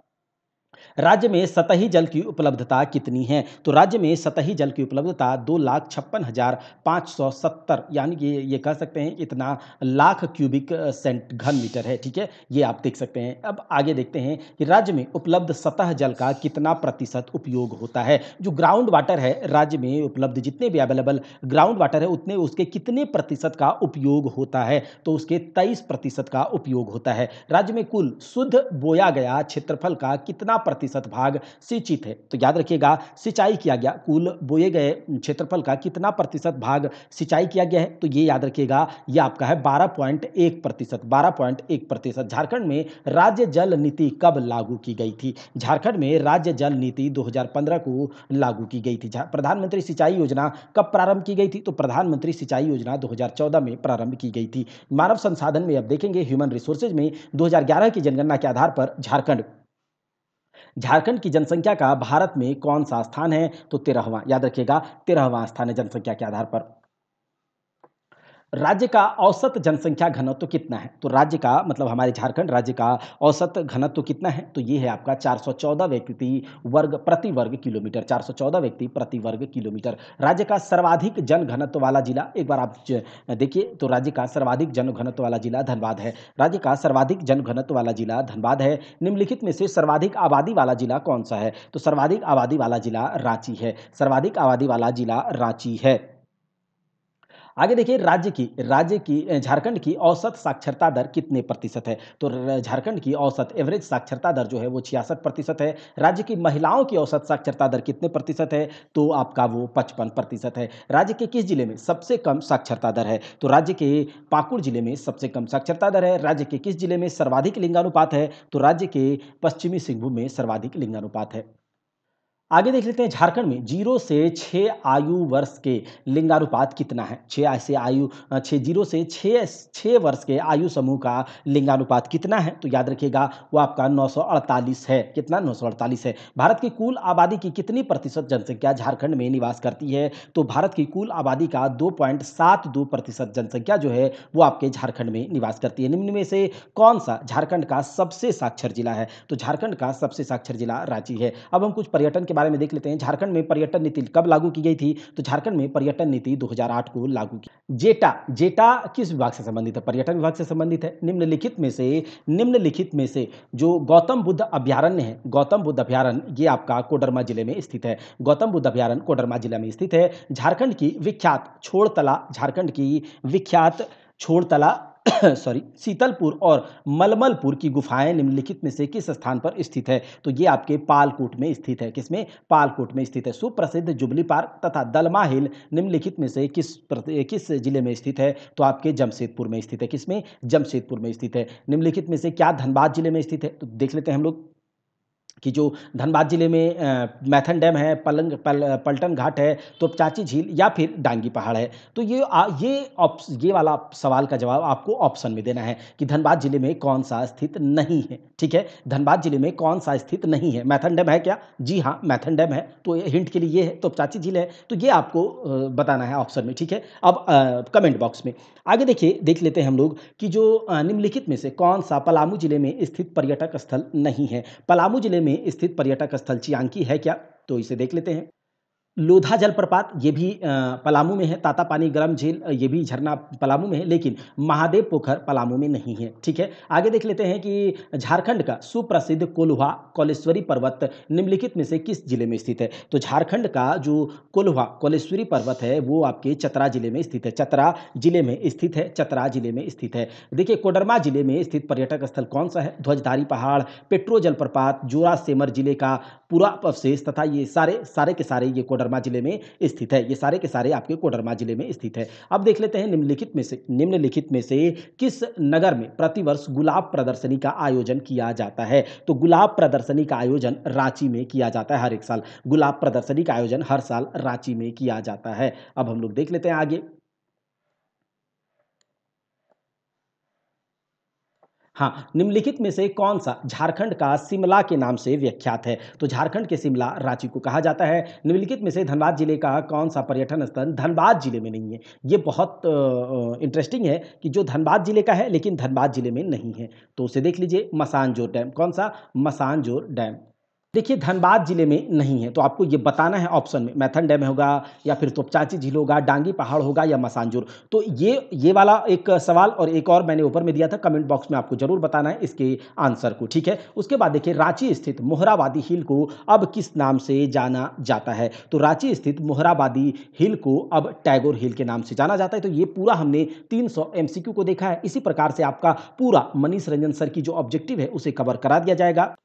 और इसके साथ ही साथ झारखंड जीके का जो थ्योरेटिकल क्लास है, इसके साथ ही साथ झारखंड जीके का थ्योरेटिकल क्लास को भी पूरा एग्जाम से पहले बहुत डिटेल में आपको अच्छे से समझा करके कॉन्सेप्ट, क्योंकि रटा करके कुछ भी यहाँ पर नहीं कराया जाता। पूरा झारखंड जीके और भी जो भी सब्जेक्ट है जैसे कंप्यूटर हो गया, जीके जीएस, सबका जो ऑब्जेक्टिव वगैरह सब कुछ डाल दिया जाएगा बस एग्जाम से पहले तक। तो आप लोग अपनी पढ़ाई में बिल्कुल लगे रहें और झारखंड इस वीडियो को और परीक्षा हॉल 247 को ज़्यादा से ज़्यादा दोस्तों में शेयर करें, क्योंकि इससे हमें मोटिवेशन मिलेगी, मनोबल मिलेगा और पूरा बुक को कवर कराने का और भी सारे वीडियो लाने का। तब तक के लिए आप अपनी पढ़ाई को करते रहें। जय हिंद।